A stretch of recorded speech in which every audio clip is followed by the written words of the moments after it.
আজ একবেলায় ঘুরে দেখব ঐতিহাসিক শ্রীরামপুর শহরকে। Saint Olaf's church, Danish government house, ঐতিহ্যবাহী শ্রীরামপুর রাজবাড়ি।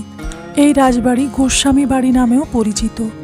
বিবেকানন্দ নিধি কেন্দ্র, 500 বছরের পুরনো কাশীশ্বর মন্দির, গঙ্গার তীরে সুন্দর পরিবেশে অবস্থিত ডেনমার্ক টাভার্ন, ডেনিসদের দ্বারা নির্মিত একটি রেস্টুরেন্ট, উইলিয়াম কেরি নির্মিত Jannagar Baptist church, William Carey দ্বারা নির্মিত ভারতের দ্বিতীয় কলেজ শ্রীরামপুর কলেজ, শ্রীরামপুরের বিখ্যাত দেবাড়ি।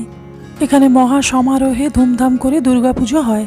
কলকাতার নয়নচাঁদ মল্লিক দ্বারা নির্মিত রাধা বল্লভ মন্দির। প্রতিদিন এখানে ভোগ খাওয়ানো হয়। ভোগের মূল্য নির্ধারিত হয় মেনু অনুযায়ী। বাংলার প্রাচীনতম, ভারতের দ্বিতীয় প্রাচীনতম মাহেশের রথ, শ্রীরামপুর গেট, বাংলার প্রাচীনতম জগন্নাথ মন্দির। এরকম ইনফরমেটিভ মিনি ব্লগ দেখতে চ্যানেলটিকে সাবস্ক্রাইব করুন।